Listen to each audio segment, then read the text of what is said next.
Boardroom Bound, episode 157, Equipping Yourself with a Risk Management and Strategy Toolkit, with Peter Turnbull and Tim Sheehy.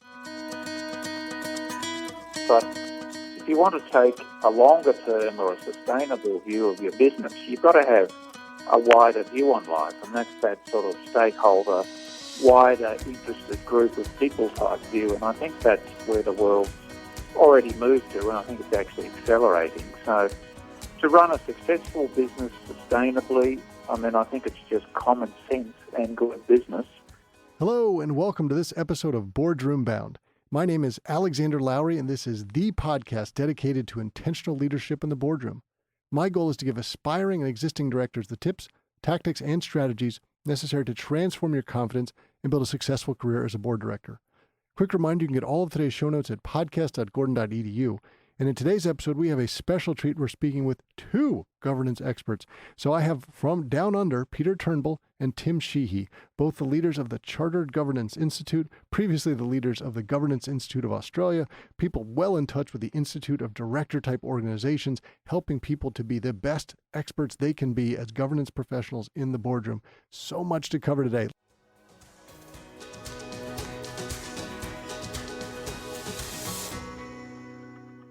Before we jump into today's show, I'd like to share a message from our sponsor about director certification.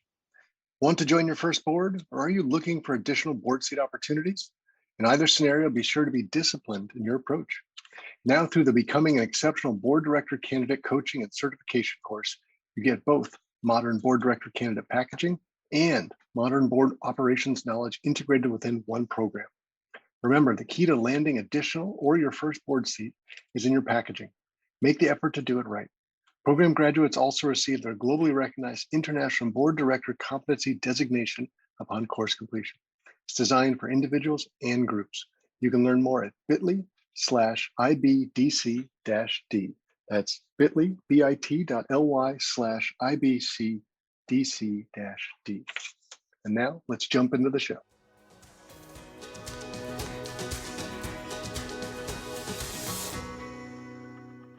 Welcome to this wonderfully fun episode of two guests, Peter Turnbull and Tim Sheehy. Welcome to the Boardroom Bound podcast. Great, thank you, Alex. Great to be with you, Alexander. So I know you guys are coming from Australia, down under, which is wonderful that we can connect in as if we were next to each other. And I appreciate you being up at a very odd hour to make this happen. And we've got a lot to dive into today and some of the best practice knowledge you're going to share with our listeners. But before we get there, I think it's really important that people understand the background experience, and as incredible it is, that you bring to these organizations to help bring that knowledge to others. So Peter, I'll start with you. Can you give us a bit of a career arc before you got to the position you're in now? Yeah, thanks, Alexander. My educational background is related. I have degrees in law and economics. I had quite a long executive career or executive life in company secretarial, general counsel, senior corporate and commercial roles with quite large listed Australian entities who were operating all across the world. So I've always had a global view, I guess, which isn't always the case from Australia. So it's somewhat unusually, I've also had two periods, relatively short periods, working with regulators, both in Australia and Hong Kong, which I think provided me with a valuable additional perspective that doesn't always exist within corporate life. It just helps temper. That knowledge is quite valuable and I think helps with decision making. For about the last 15 years, I've been very involved in public and private technology companies, medtech, clean tech, and also the energy transition in general. So I'm very interested in the commercialisation of new technology and how that's going to help solve the global challenges we have. So maybe I'll pause there. We can certainly talk more as you want about how I got into the board career, but maybe that's a summary for now, Alexander. That's a good start, and then we'll dive into the board stuff. So, Tim, let's make sure we get your introduction as well. Well, thank you, Alexander, and likewise, it's great to be here. The majority of my career has really been in the education of professionals I did have about a 6-7 year period in investment banking and consulting to investment banking, and that was back in the 80s. But most of it has been working in either universities, where I have been an academic for a period of time, or in industry and then associations, educating professionals to take on their role. So I had 15 years where I was Chief Executive of Governance Institute of Australia, and that is the sort of dominant provider of qualifications to be a governance professional. Many years working for an organization in the securities industry which trains professionals in finance and the markets. And so my interest and passion is to take university graduates and turn them into experienced and credible professionals who exercise professionalism and integrity in what they do. And the work I do with the Chartered Governance Institute is exactly that.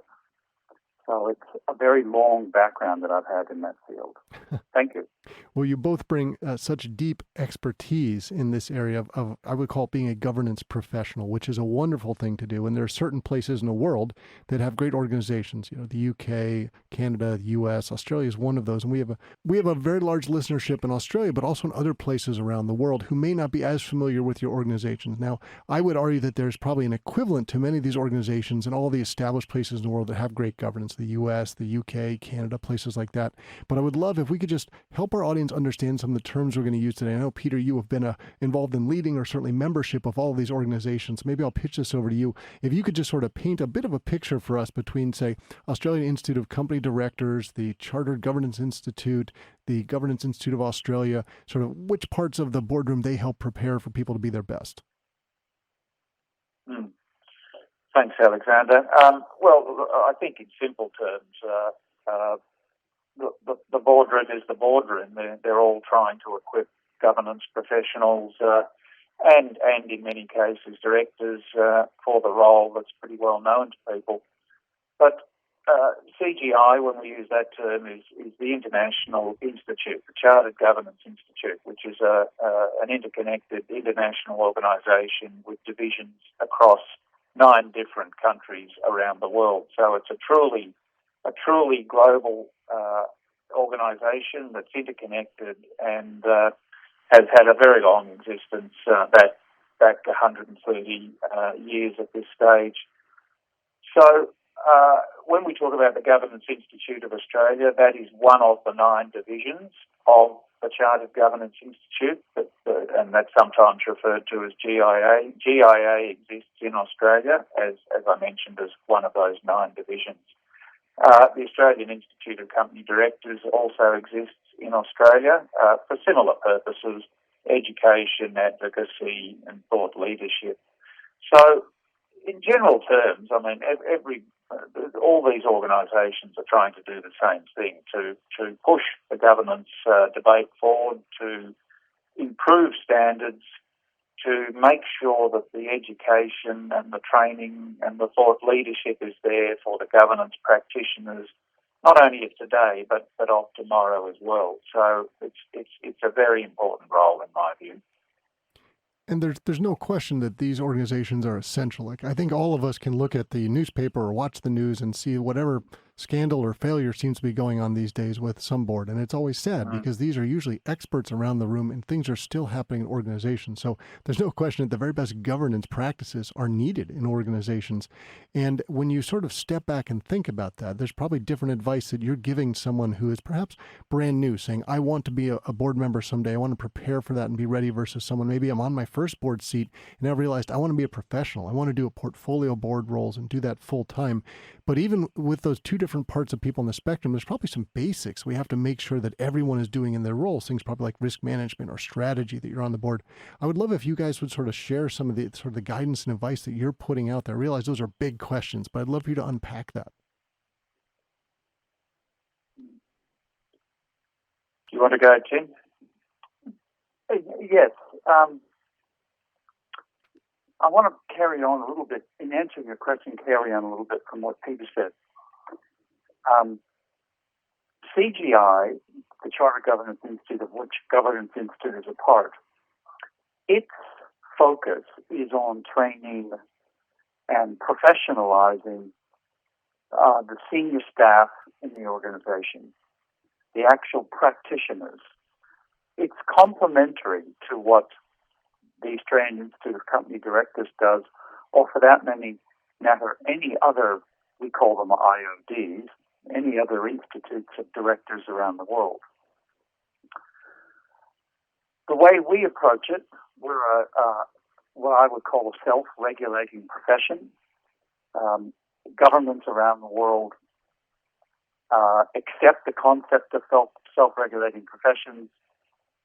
And so to meet the challenges that you're talking about, it comes down to the integrity and the ethics that we try to instill in people as they start to work their way through their career.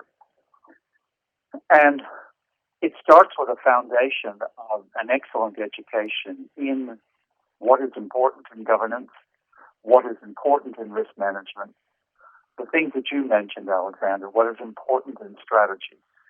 And so we seek to equip our members with a very deep toolkit of knowledge and skills, soft and hard, so that they can operate in the boardroom and become sort of the right-hand person to the chair and the board to provide direction and advice on good governance practice. Peter, do you want to add to that? Yeah, thanks, Tim. If I could just add, Alexander, you make a good point. I mean, if there's so much governance training and experience around the place, so why do these events keep happening? And I guess,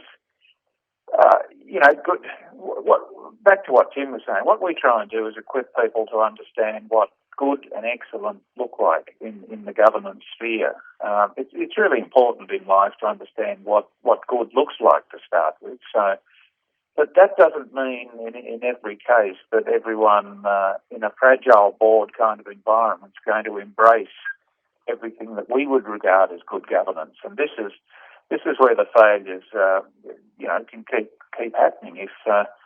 If people can get off track, even though they're getting great advice, great direction, and even if the majority are doing the right thing, you can still have governance failures despite the best will of the majority. So it's an unfortunate fact of life, but certainly what we do with our education and training is to equip our people to know what good and excellent looks like in a boardroom and across an organisation.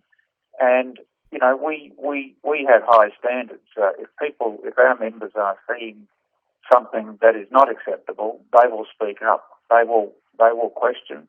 They will speak up, and they will seek to do something about it. Guys, I'd love if we could clarify a bit for my audience now, because you've talked about how the organizations like CGI really teach people to understand good and great, right? What their aspiration is. And many of our listeners will be thinking, okay, I've heard about Private Directors Association, America, PDA, NACD, National Association, Corporate Directors, and hearing about these great ones in Australia. What does it look and feel like for me to become a member of one of these organizations? Clearly, I will get knowledge and experience. I'll probably get an amazing network out of it.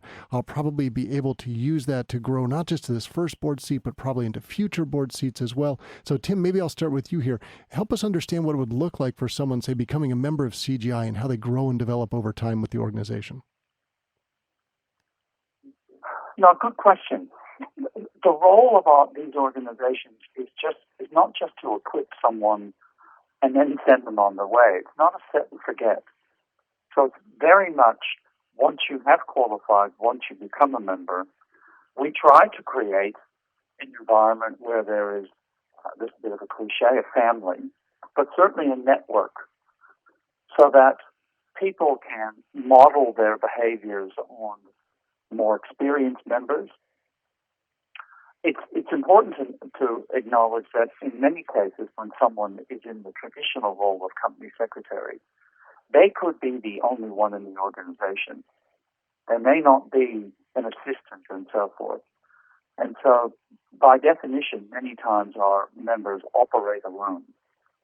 So they need a network which an organization like ours provides. So we do that through the usual channels, through publications, through networking events, through seminars, and in the sorts of things that we try to walk the talk. So, one of the four pillars of good governance is integrity. And integrity is, you're born with it, but you learn to be firm in your point of view. You understand the enormous responsibility that your role has within an organization. And if things go well, you understand the reliance the board places on you and your advice. So it's not a set and forget, as I said. It's very much another phrase, another lifelong learning journey, so that people can progress to being exceptional professionals. Either do you want to add to that? Yeah, look, you actually made the point I was just going to make, I think, Kim. Whether you're in the boardroom or outside the boardroom, being a lifelong learner when it comes to governance and organisational practice is really critical. And that's how CGI use this. We want members to be with us for life, to keep learning for life, to keep adapting to the different stages and environments they see around the world. So I think that's a really important point. One thing CGI certainly has done, when COVID hit the global community quite hard almost 2 years ago, the thing Tim and I and others within CGI said to ourselves was, we've got to be here for our members. We've got to be available. We've got to be around for our members in this very, very difficult period, recognising what Tim said. Sometimes it's a bit of a lonely role, depending on the size of the organisation. So our members see us as not just education and training and thought leadership, but a bit of a family, as Tim touched on. So it was very important for us to be there for them over the last couple of years, and that's certainly, we're always there for them, but I guess at a heightened level over the last couple of years. But again, I think that lifelong learning is vitally important, whether you're in the boardroom or advising, whether you're a non-executive director or an advisor to the board. So, Peter, let's go with the pandemic, because so much has changed in the boardroom because of that, right? There were definitely some trends that it accelerated, but others that came out of nowhere as a result of that. And governance is changing dramatically, and I don't think we're going to see this to be the end of it, right? Things are going to continue to propel and change in different ways, whether organizations meet more frequently for shorter periods of time, maybe not all of them in person, they keep them the virtual up, maybe who they put on the board, chief HR officers, supply chain experts, etc.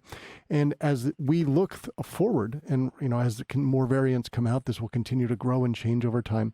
How are you guys preparing your members, and maybe just the organizations as well that they're part of, to be more adaptable, more flexible, but more resilient as they prepare and look to think what other future challenges might be coming their way? Oh, another great question, Alexander. What we're doing, in essence, is to make our members aware of the trends, the developments likely to be ahead. We try to be a very forward-looking and externally focused organisation, so we're always looking for that sort of bunch of over-the-horizon issues, because that's how our members are expected to advise boards on, but not what's happening today, but what's coming tomorrow.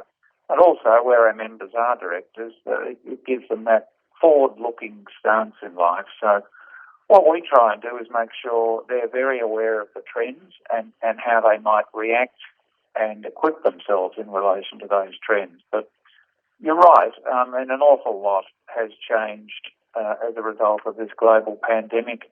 Many things have accelerated. I think many boards have probably done a little bit of introspection and said, well, how much time are we spending on compliance, for instance, as opposed to that sort of forward-looking strategy development and indeed risk management? Because I think for many, the pandemic has said to many people, there's holes in your risk management. You just weren't ready. So to answer the question, we equip our members with the knowledge of what's likely to occur tomorrow and how they might react to that, so that they're ready, whether they're a director or an advisor to a board. Tim, I'll let you jump in on you this want as to add well. to that? Yes, if I could. Alexander, let me give you an example of the over the horizon. We're currently working on a thought leadership paper on the ethical issues around artificial intelligence.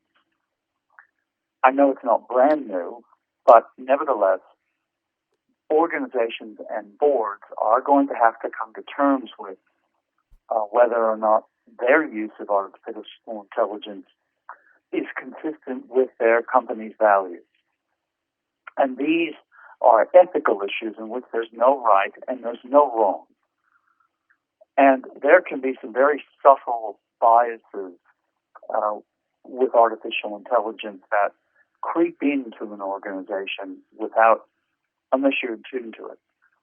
So we see it as our role to bring these issues to the attention of our members and to give them the tools on how they can work with their organization to see that it addresses the ethical issues around artificial intelligence. It's one example. Another example is moving beyond the issue of diversity, which was traditionally gender diversity, and even moving along past diversity in terms of racial, cultural, and so forth, onto diversity of thinking. And this is how you get optimal decision-making taking place.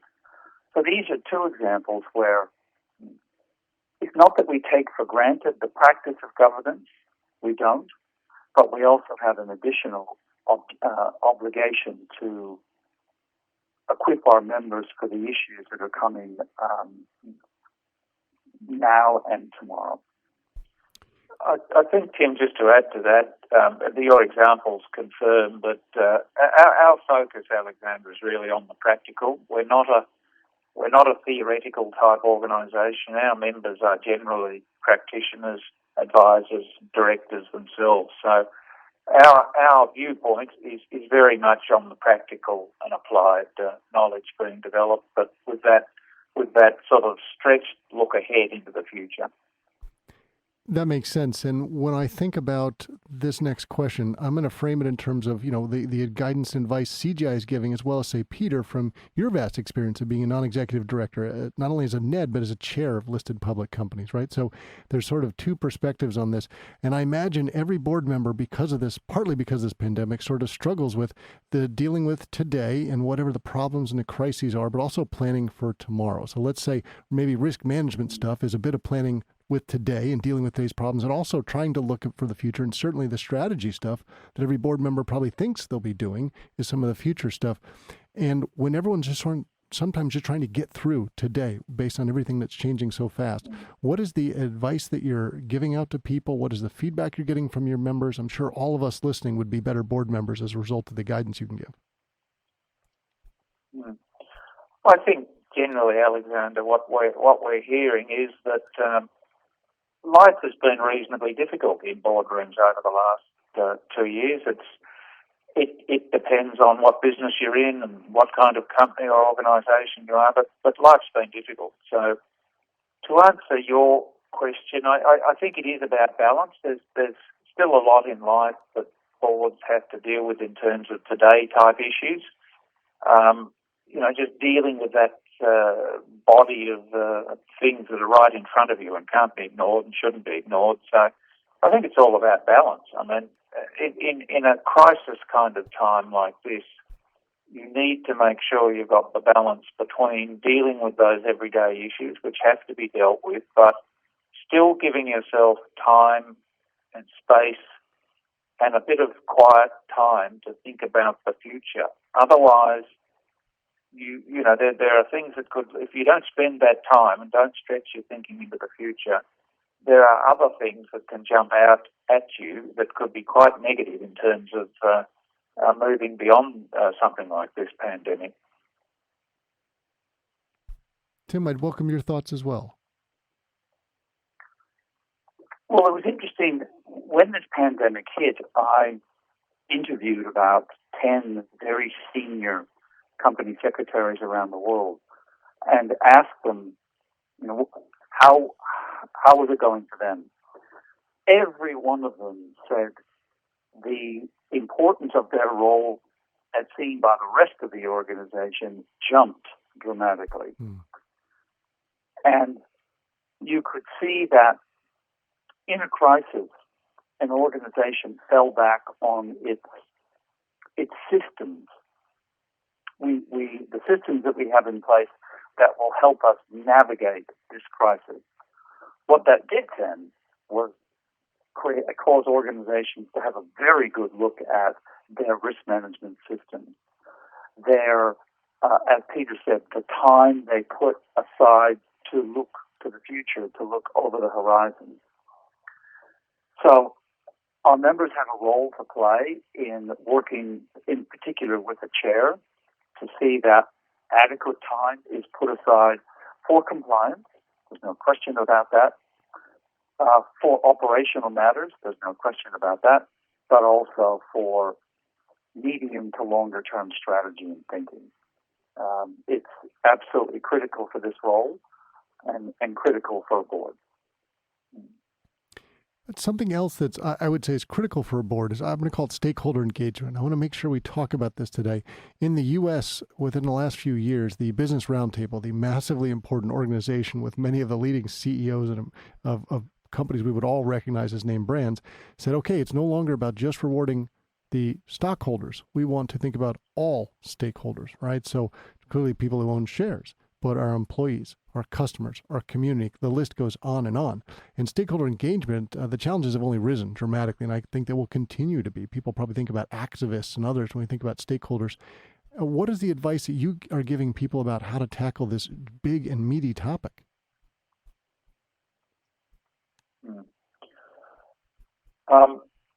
Alexander, this is a really crucial issue too. I think the way the world does business has evolved, and the COVID pandemic, I think, has accelerated some of the trends that we were seeing. You'd be aware that the ESG trend, if I can put it that way, is just absolutely enormous. The flows of money chasing ESG compliance, in inverted commas, type investments is absolutely staggering at the minute. So, these governance concepts, just good governance, stakeholder management and this sort of thing has really come to the fore, and I think is going to be much more important as we move forward. The world's really embraced the ESG concept. So it's going to be really important. We sometimes use the term social license to operate. It's an important concept. I mean, whatever you do, you sell things or you make things.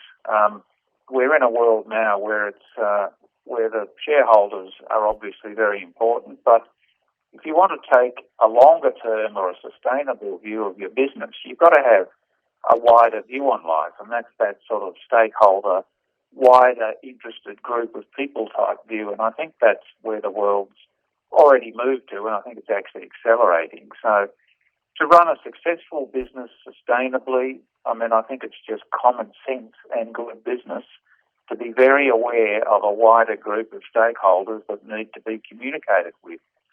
Some companies and some organisations do that much better than others. I think we're all learning a bit in this regard, but I think we are entering the era of stakeholder capitalism, where a wider group matters to an organisation that wants to be sustainable in the longer term, and not just be selling or manufacturing things for a profit in the short term. So it's vital in my view, Alexander, and I think a lot of companies and a lot of smart organisations are focused on how they do this either at all or much, much better right now. Tim, I would love your thoughts as well. Alexander, if I could add to that, I'd love to. we're in, I guess, the fourth industrial revolution, and many companies, I think more than people are aware of, have taken a very, very forward-looking view on ESG, as Peter has said, and in many cases are ahead of the governments in which the countries in which they operate. And there are a number of companies who have made very bold statements on what they're going to do around climate change, and are doing it, very bold statements about what they're doing on diversity within their workplace, protection of their customers, protection of their suppliers. Any company that hasn't figured that out of any size is going to struggle. Because, as Peter said, the weight of money and the weight of very organized investors is going to push that if the organization doesn't already have themselves on the front foot. So, smart companies are in many ways ahead of the game, and that's a great thing to see. Absolutely. So let me pivot slightly when I think about, we will call this the final question of today, as we think about the future of the boardroom. Now, clearly ESG is part of that. It's also the present, but a big part of the future. In addition to ESG, I would love for each of you to have a little bit of time. What do you see as the future of the boardroom? So Peter, I'll start with you. Thanks, Alexander. I think we probably just need to start the answer to the question with kind of, why does a board exist? I mean, it exists as a steward for shareholders and stakeholders. So I actually don't see the model changing that much. I see it evolving.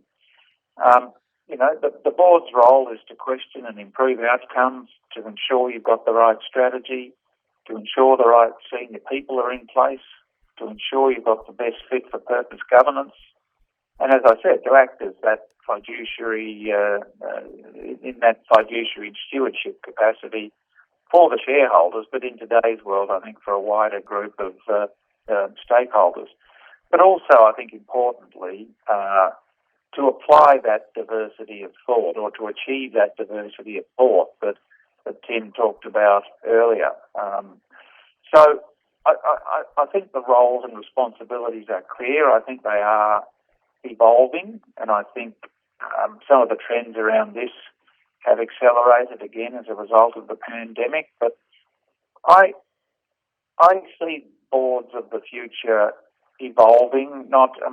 We hear all sorts of predictions about robotic involvement in the boardroom and all this kind of thing. And look, there may be a bit of that, but I fundamentally don't see the current model changing or being thrown away, I should say.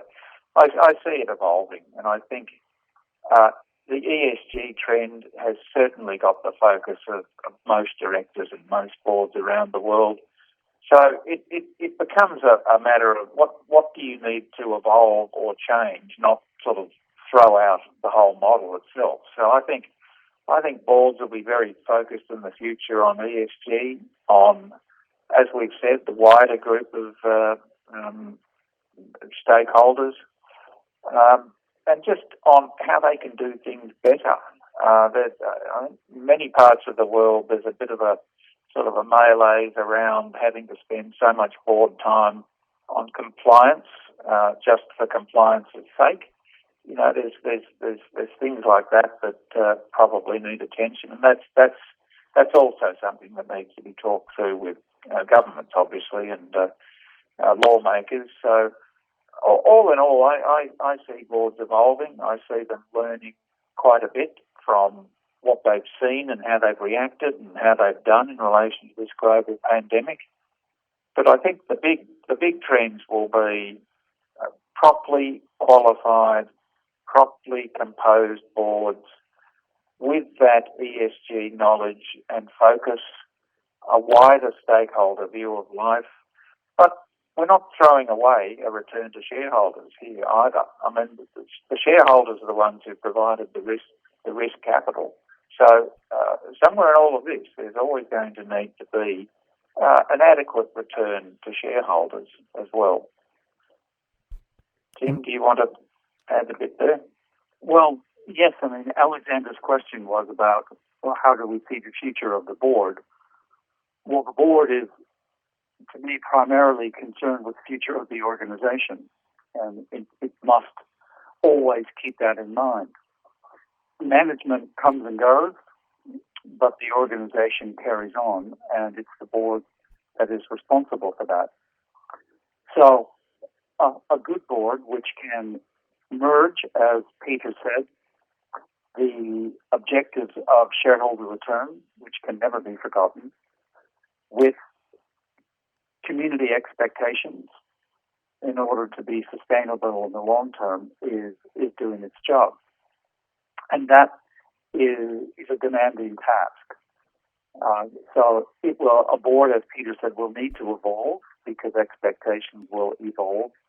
But I see there needs to be a long-term future for a board in order to protect the future of the organization. That's how I see it. Back to you, Alexander. Well, Tim and Peter, we were delighted to have you both on the show today. We appreciate you sharing your insights and helping all of us to be boardroom bound. That's it for this episode of Boardroom Bound. I really enjoyed chatting with Tim Sheehy and Peter Turnbull of the Chartered Governance Institute, and it's amazing when you think about 130 years of the expertise that they have been bringing to governance professionals and the different storms they've weathered, if we think about the one that we're in now. So much knowledge they've shared with us today, and if you head over to podcast.gordon.edu, you will find links to all of today's resources. Please know that the Boardroom Bound team and I are so proud to be your go-to podcast for all things that connect, prepare, and empower you to land a board seat. Be sure to subscribe to this podcast and with any of the high-quality content that we're bringing to you every Wednesday. Thanks for joining me today. I can't wait to share more stories and strategies from brilliant business minds with you again next week. Remember to keep tuning in to be Boardroom Bound.